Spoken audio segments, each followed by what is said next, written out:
Pernahkah kamu merasa disakiti oleh seseorang, dikhianati oleh orang yang kamu percaya, atau diperlakukan tidak adil oleh mereka yang seharusnya menjagamu? Dalam hidup, luka itu bukan sekadar kenangan. Ia menorehkan jejak yang dalam pada hati dan pikiran. Namun, menariknya, semakin dalam kita merenung, semakin kita menemukan bahwa semesta memiliki cara sendiri untuk menyeimbangkan segalanya. Inilah yang oleh banyak tradisi disebut sebagai karma. Sebuah hukum universal yang sederhana namun pasti, apa yang ditanam akan kembali dituai.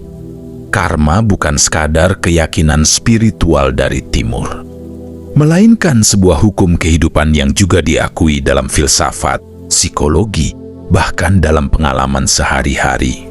Orang yang menyakiti pada akhirnya tidak pernah benar-benar lolos dari konsekuensi tindakannya.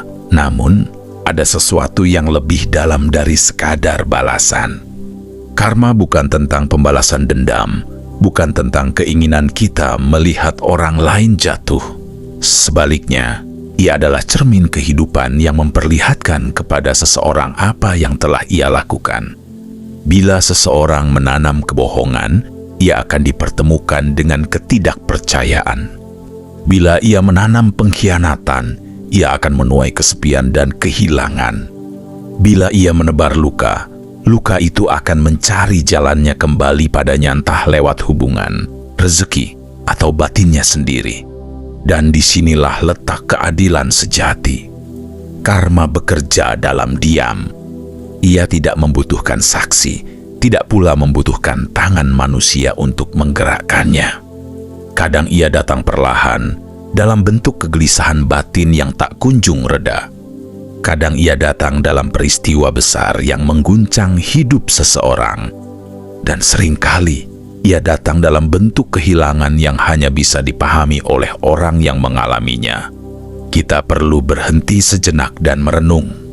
Mengapa orang yang berbuat salah sering tampak baik-baik saja? Mengapa orang yang melukai kita bisa terlihat bahagia, seolah dunia berpihak kepadanya? Pertanyaan ini sering muncul, dan disinilah banyak orang salah kaprah. Apa yang terlihat di permukaan belum tentu mencerminkan batin seseorang. Kebahagiaan yang palsu seringkali hanyalah topeng. Di balik tawa ada hati yang gelisah. Di balik pencapaian, ada jiwa yang hampa. Dan itu adalah salah satu wajah karma yang jarang disadari. Karma tidak selalu datang dalam bentuk yang kasat mata, seperti kehilangan harta atau pekerjaan. Lebih sering, ia muncul sebagai sesuatu yang jauh lebih halus, kehilangan ketenangan batin. Kehilangan kepercayaan orang lain, kehilangan makna dalam hidup. Dan kehilangan-kehilangan inilah yang justru paling menyakitkan, karena tidak bisa dibeli dengan uang, tidak bisa ditutupi dengan pencapaian, dan tidak bisa dipalsukan dengan kata-kata. Maka, ketika kamu pernah disakiti, jangan terlalu sibuk menunggu balasan. Jangan biarkan hidupmu terjebak dalam bayangan luka. Biarkan semesta bekerja. Karena pada waktunya, tanda-tanda karma akan muncul dengan sendirinya. Dan saat itu tiba, kamu akan menyadari bahwa keadilan memang tidak selalu hadir di depan mata, tetapi ia selalu ada. Hari ini, mari kita bahas lebih dalam bagaimana sebenarnya tanda-tanda karma itu bekerja. 8 tanda yang akan kita telusuri bukan hanya sekadar teori, tapi refleksi dari hukum kehidupan yang telah dialami banyak orang sepanjang sejarah manusia. Salah satu tanda pertama dari karma yang paling jelas adalah kehilangan kepercayaan. Kepercayaan itu ibarat kaca, sekali retak, ia tidak pernah kembali seperti semula. Dan orang yang pernah menyakiti, cepat atau lambat, akan menyadari betapa rapuhnya hidup tanpa fondasi kepercayaan. Bayangkan seseorang yang dulu begitu lihai memanfaatkan orang lain, memutarbalikkan kata-kata, atau bahkan menusuk dari belakang. Mungkin di awal mereka merasa di atas angin. Mereka berpikir orang tidak akan tahu, atau kalaupun tahu, semua bisa dilupakan. Tetapi hukum kehidupan bekerja lebih halus dari yang mereka kira. Tanpa kepercayaan, hidup seseorang menjadi seperti rumah yang kehilangan tiang penyangga. Di dunia kerja, rekan-rekan tidak lagi memberi dukungan penuh. Dalam hubungan, pasangan mulai ragu pada kesetiaan. Dalam pertemanan, ada jarak yang tidak lagi bisa dijembatani. Bahkan ketika mereka mencoba memulai sesuatu yang baru, bayangan masa lalu selalu mengikuti, membuat orang lain malas memberikan kesempatan kedua. Yang lebih menyakitkan, hilangnya kepercayaan seringkali tidak disadari sejak awal. Orang yang menyakiti mungkin berpikir semua masih terkendali. Mereka masih bisa tertawa, masih bisa bergaul, bahkan masih bisa menunjukkan citra baik di luar. Tetapi perlahan, mereka mendapati diri mereka sendirian. Tidak ada yang benar-benar percaya, tidak ada yang benar-benar mau membuka hati, dan tidak ada yang sungguh-sungguh berdiri di sisi mereka. Dan disinilah letak keadilan karma. Mereka yang dulu meremehkan kepercayaan, akhirnya dipaksa untuk hidup dalam ketidakpercayaan. Mereka yang dulu menggunakan kejujuran orang lain untuk kepentingan pribadi, kini harus merasakan bagaimana rasanya ketika setiap kata mereka diragukan. Setiap janji dianggap kosong dan setiap tindakan diselimuti kecurigaan. Kehilangan kepercayaan bukan sekadar kehilangan teman atau pasangan. Itu adalah kehilangan pondasi sosial yang membuat hidup menjadi berarti. Sebab, apa artinya harta, kekuasaan, atau pencapaian jika tidak ada orang yang sungguh-sungguh mempercayaimu?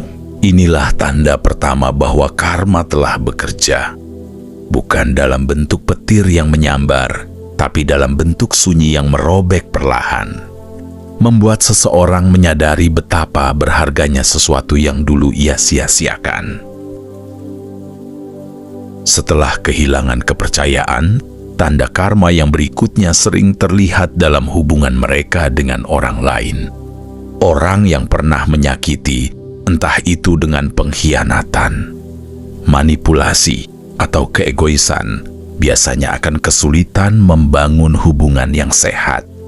Karma bekerja di sini sebagai cermin kehidupan. Apa yang mereka berikan kepada orang lain akan kembali mempengaruhi kualitas hubungan mereka sendiri.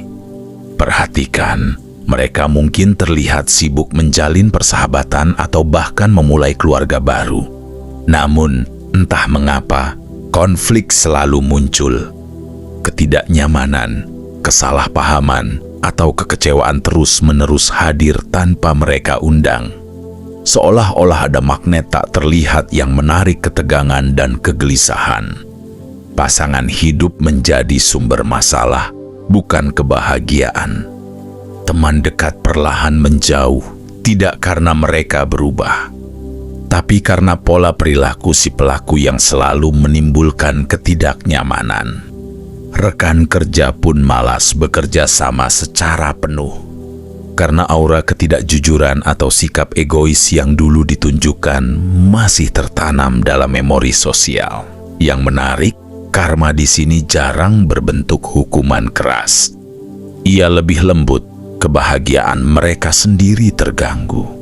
Mereka mungkin memiliki segalanya, uang, jabatan, status sosial, tapi di dalam hati ada kekosongan yang terus menganga. Hubungan yang seharusnya menjadi sumber kasih sayang, kini menjadi sumber frustrasi, konflik, dan rasa kecewa. Kehidupan sosial mereka menjadi seperti labirin tanpa jalan keluar. Setiap kali mencoba membangun kepercayaan baru, masa lalu mereka kembali menghantui. Orang-orang di sekitarnya sulit benar-benar membuka diri karena ada bayangan luka lama yang menempel. Dan ini adalah salah satu pelajaran paling halus dari karma. Kebahagiaan sejati tidak bisa dibangun atas penderitaan atau manipulasi orang lain. Akhirnya, mereka menyadari tidak jarang terlambat. bahwa hubungan yang sehat membutuhkan fondasi yang sama dengan kepercayaan, kejujuran, empati, dan integritas. Ketika semua itu hilang, hubungan pun rapuh. Dan dari kerapuhan itu, mereka mulai merasakan pahitnya apa yang dulu mereka lakukan pada orang lain. Karma tidak memaksa dengan keras, tapi mengajarkan dengan cara yang paling efektif, membuat mereka hidup dalam ketidakbahagiaan yang mereka ciptakan sendiri. Selain kehilangan kepercayaan dan hubungan yang tidak bahagia, karma juga sering muncul melalui alur rezeki seseorang. Orang yang menyakiti orang lain, entah dengan ketidakjujuran, manipulasi, atau keegoisan, sering merasakan bahwa keberlimpahan hidupnya tidak berjalan mulus. Rezeki datang tapi seolah tersumbat di tengah jalan. Mungkin mereka mendapatkan promosi atau keuntungan finansial. Namun selalu ada kebocoran yang membuat semua itu cepat hilang. Harta yang diperoleh tidak membawa rasa aman, melainkan kecemasan. Investasi yang tampak menguntungkan bisa berakhir rugi. Peluang yang muncul seringkali kandas di tengah jalan. Yang menarik, karma di sini bukan selalu berbentuk kekurangan secara mutlak. Kadang, mereka masih terlihat sejahtera di mata orang lain, namun kesenangan itu rapuh. Ada rasa tidak puas yang tak terdefinisikan, ada ketidaktenangan yang selalu mengikuti setiap langkah mereka. Rezeki tidak mengalir lancar karena hidup seseorang tidak selaras dengan hukum alam tentang memberi dan menerima. Mereka menolak memberi dengan tulus, menumpuk keuntungan dengan mengorbankan orang lain. Dan akhirnya, semesta menahan aliran rezeki itu, mengajarkan pelajaran yang paling halus bahwa kesejahteraan sejati datang dari integritas dan kebaikan hati. Kadang karma ini hadir lewat pengalaman yang sederhana tapi menohok. Misalnya, proyek besar yang tampak menjanjikan gagal karena kurangnya kejujuran dalam kerjasama. Atau bisnis yang berjalan stagnan karena reputasi yang rusak. Bahkan hubungan profesional atau sosial yang tampak solid bisa membatasi akses mereka terhadap peluang baru. Disinilah pelajaran hidupnya harta, kesempatan, atau keberhasilan yang datang tanpa pondasi moral yang kuat akan selalu menimbulkan celah. Dan bagi mereka yang dulu menindas atau memanfaatkan orang lain, celah itu sering datang dalam bentuk ketidaklancaran rezeki, yang mengingatkan bahwa setiap tindakan punya akibat, dan setiap luka yang ditimbulkan pada orang lain suatu saat akan memengaruhi hidup mereka sendiri. Rezeki bukan sekadar angka di rekening atau aset yang dimiliki, ia adalah energi yang harus mengalir. Bila energi itu tersumbat karena perilaku yang merugikan orang lain, hidup pun terasa tidak lengkap. Dan karma, dengan caranya yang sunyi tapi pasti, mengingatkan mereka bahwa menyakiti orang lain pada akhirnya menutup pintu-pintu rezeki yang seharusnya terbuka lebar. Selain kehilangan kepercayaan, hubungan yang tidak bahagia, dan tersumbatnya rezeki, karma juga sering bekerja melalui ketenangan batin seseorang. Orang yang menyakiti orang lain cenderung hidup dalam kegelisahan yang tak tampak di permukaan. Mereka mungkin terlihat tenang, bahkan bahagia bagi orang lain. Tetapi di dalam diri mereka ada kegelisahan yang tak bisa dihapus dengan apapun. Kegelisahan ini muncul dalam berbagai bentuk. Mungkin berupa rasa takut akan kehilangan apa yang mereka miliki, ketakutan akan dihukum atau dibongkar kebohongannya, atau perasaan bersalah yang terus mengusik meski mereka berusaha mengabaikannya. Tidur mereka tidak lagi nyenyak. Ada mimpi-mimpi yang mengganggu atau perasaan cemas yang muncul tanpa alasan jelas. Pikiran mereka selalu sibuk memikirkan diri sendiri atau mempertahankan topeng yang telah lama mereka pakai. Yang paling menarik, kegelisahan ini sering tidak bisa dibayar dengan uang atau status. Mereka bisa membeli hal-hal mewah, menjalani gaya hidup glamor, atau mencapai prestasi yang tinggi. Tapi tetap ada sesuatu yang hilang, kedamaian batin.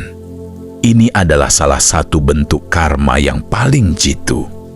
Ia bukan hukuman langsung, tapi suara hati yang tak bisa dibungkam, cermin dari tindakan mereka sendiri. Karma bekerja dengan cara halus tapi efektif.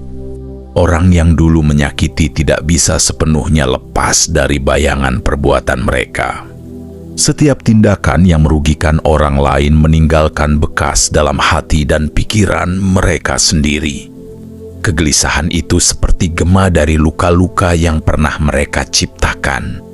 Dan disinilah letak pelajaran reflektifnya.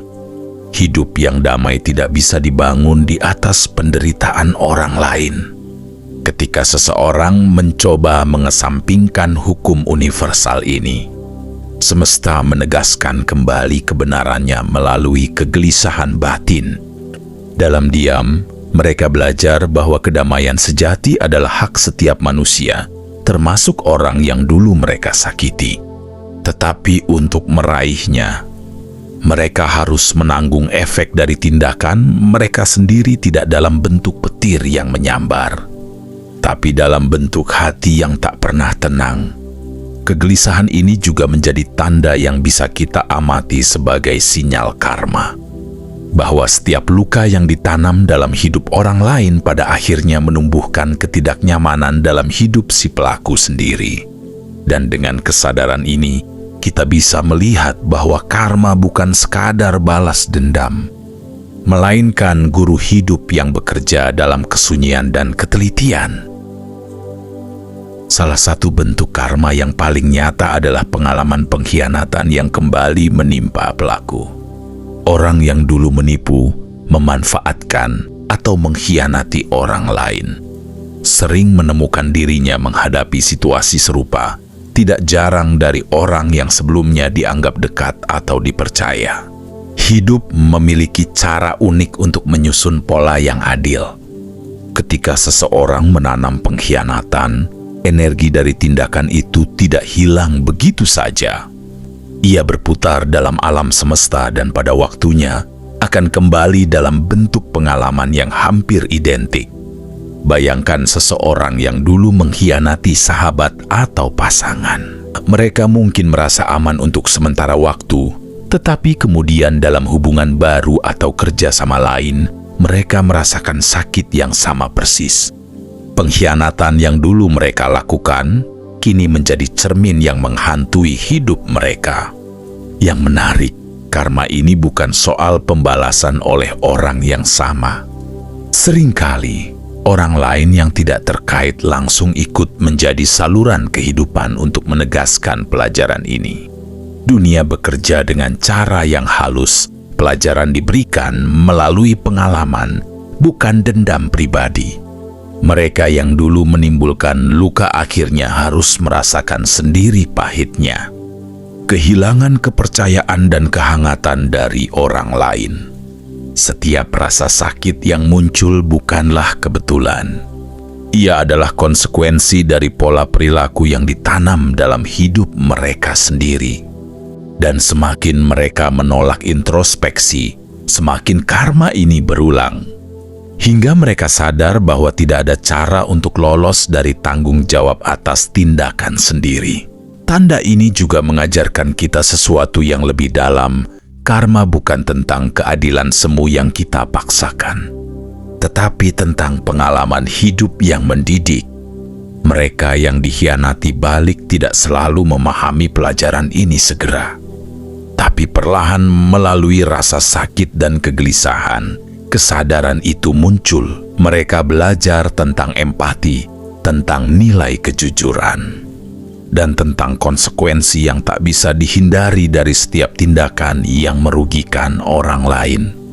Dan dari sinilah kita bisa menarik refleksi ketika hidup membawa seseorang menghadapi pengkhianatan. Ia bukan sekadar membalas dendam, tapi semesta sedang menegaskan bahwa tindakan yang menimbulkan luka akan memanggil pengalaman serupa kembali. Pengkhianatan yang dulu mereka berikan kini hadir sebagai guru kehidupan yang paling efektif dan paling menyakitkan, tapi juga paling jujur. Setelah pengalaman dikhianati, karma sering menampakkan dirinya melalui serangkaian masalah yang seolah tak berujung. Orang yang menyakiti atau merugikan orang lain kadang merasa hidup mereka penuh dengan masalah yang datang bertubi-tubi, seolah dunia menolak memberi kelonggaran. Fenomena ini bukan sekadar kebetulan. Karma bekerja sebagai pengingat halus bahwa setiap tindakan memiliki konsekuensi. Mereka yang menanam luka atau menipu orang lain sering menemukan diri mereka terperangkap dalam pola yang sulit dipecahkan. Masalah datang, satu selesai. Muncul yang lain, kadang lebih kompleks, kadang lebih menyakitkan. Masalah ini bisa bermacam-macam. Di pekerjaan, mungkin proyek selalu menghadapi hambatan atau kegagalan yang terus mengulang. Di kehidupan pribadi, konflik dengan teman, pasangan, atau keluarga terus muncul. Dalam keuangan, kesalahan dalam keputusan lama muncul kembali sebagai kerugian atau peluang yang hilang. Yang menakjubkan, lingkaran masalah ini sering mengikuti pola yang sama dengan perilaku mereka dulu. Misalnya, seseorang yang dulu suka memanipulasi orang lain, kini sering dipusingkan oleh orang yang manipulatif. Seseorang yang dulu menimbulkan kekacauan di lingkungan sosialnya, kini terus menghadapi keributan yang tampak sulit diatasi. Karma di sini bukan hukuman langsung. Ia lebih seperti guru yang menuntut introspeksi. Lingkaran masalah itu memaksa pelaku untuk merenung, untuk melihat bagaimana perilaku mereka di masa lalu menciptakan pola-pola yang mengikat hidup mereka sekarang. Dan melalui lingkaran masalah ini, ada satu pelajaran penting: hidup tidak bisa dipisahkan dari tindakan kita sendiri. Mereka yang mencoba menghindari tanggung jawab atau menutup mata terhadap konsekuensi akan terus dipertemukan dengan pengalaman yang sama, seolah semesta berkata, "Belajarlah, karena ini yang harus kau fahami." Akhirnya, orang yang terjebak dalam lingkaran masalah akan sadar bahwa setiap luka, setiap tipu daya, setiap pengkhianatan yang pernah mereka lakukan tidak hilang begitu saja. Ia menunggu, dan pada waktunya muncul kembali untuk mengajarkan pelajaran yang sama. Tindakan yang merugikan orang lain akan menciptakan pola masalah dalam hidup sendiri. Selain terjebak dalam lingkaran masalah, karma sering menampakkan dirinya melalui kehilangan orang-orang yang tulus dan peduli. Orang yang dulu menyakiti atau memanipulasi seringkali menyadari bahwa seiring waktu, mereka dikelilingi oleh orang-orang yang hanya mencari keuntungan, bukan ketulusan. Teman sejati, pasangan yang peduli, atau orang-orang yang dulu mencintai mereka dengan tulus perlahan menjauh. Kehilangan ini bukan kebetulan. Karma bekerja sebagai cermin sosial, orang yang menanam luka dalam hati orang lain pada akhirnya akan merasakan kehampaan dalam lingkaran sosialnya sendiri. Setiap hubungan yang dulu dibangun di atas kepalsuan, kebohongan, atau manipulasi akan runtuh ketika ketulusan diuji. Mereka mungkin mencoba mempertahankan tampilan persahabatan atau cinta, tetapi orang yang tulus tidak bisa dipaksa bertahan di sekitar mereka. Fenomena ini juga mengajarkan satu hal: hubungan yang tulus hanya bisa bertahan dengan integritas dan empati. Bila seseorang tidak mampu menghargai atau merawat orang lain, orang-orang baik akan secara alami memilih menjauh. Dan dengan demikian, pelaku menyadari kehilangan yang paling berharga, kehadiran orang-orang yang benar-benar peduli padanya. Kehilangan ini bukan sekadar soal kesepian. Ia adalah refleksi dari tindakan mereka sendiri. Mereka yang dulu memanfaatkan atau melukai orang lain, merasakan betapa kosongnya hidup tanpa orang yang sungguh-sungguh peduli. Kekayaan, jabatan, atau pencapaian materi tidak mampu mengisi kekosongan ini. Yang menarik, karma di sini hadir dengan lembut tapi tegas. Tidak ada teriakan atau hukuman, hanya realitas yang menegaskan pelajaran. Bila kamu merugikan orang lain, jangan harap orang tulus akan tetap berada di sekitarmu. Bila kamu menipu, memanipulasi, atau mengkhianati, hubungan yang paling berharga akan perlahan hilang. Dan kehilangan ini seringkali menjadi pintu introspeksi yang paling efektif. Dari sana, seseorang dapat belajar tentang nilai integritas, kejujuran, dan pentingnya menghargai orang lain. Karma bekerja tidak untuk menghukum, tapi untuk membuka mata mereka terhadap apa yang dulu diabaikan. Tanda terakhir dari karma yang paling dalam adalah pelajaran hidup yang menyakitkan. Setelah kehilangan kepercayaan, hubungan yang tidak bahagia, tersumbatnya rezeki, hidup yang diliputi kegelisahan, dikhianati balik, terjebak dalam masalah, dan kehilangan orang-orang yang tulus. Seseorang akan sampai pada momen reflektif yang paling menohok, rasa sakit yang mengajarkan kesadaran. Ini adalah bentuk karma yang paling halus namun paling efektif. Pelajaran hidup ini bukan datang dengan ceramah, nasihat, atau peringatan dari orang lain. Ia datang melalui pengalaman sendiri pahit, tak terhindarkan, dan seringkali tak bisa diabaikan. Mereka yang dulu menimbulkan luka pada orang lain, akhirnya harus merasakan rasa sakit serupa. Luka itu bisa hadir melalui kehilangan, kegagalan, konflik, atau rasa bersalah yang menghantui batin. Yang menakjubkan, pelajaran ini sering membuat seseorang menyadari hubungan antara tindakan dan konsekuensi. Tidak ada jalan pintas, tidak ada cara untuk menghindarinya. Setiap tindakan yang merugikan orang lain menunggu waktunya untuk mengajarkan pelajaran yang sama. Dan disinilah letak kedewasaan karma. Karma bukan balas dendam, bukan hukuman. Karma adalah guru yang bekerja melalui pengalaman hidup, memaksa kita untuk merenung, memperbaiki diri, dan memahami dampak dari setiap tindakan. Orang yang menimbulkan luka pada orang lain tidak bisa melarikan diri dari pelajaran ini. Mereka mungkin menghindar atau mencoba melupakan, tetapi pengalaman yang menyakitkan akan selalu menemukan jalannya. Dan ketika mereka akhirnya memahami, ada kemungkinan besar untuk perubahan, kesadaran, empati, dan pertumbuhan batin muncul dari rasa sakit itu. Di sini kita belajar sesuatu yang berharga. Karma adalah cermin kehidupan yang menunjukkan kebenaran. Ia datang bukan untuk menghukum, tetapi untuk mengajarkan integritas, empati, dan tanggung jawab atas tindakan sendiri. Dan bagi kita yang pernah disakiti, 8 tanda ini memberi ketenangan bahwa semesta selalu menyeimbangkan semuanya. Tanpa kita harus membalas, tanpa kita harus memaksa.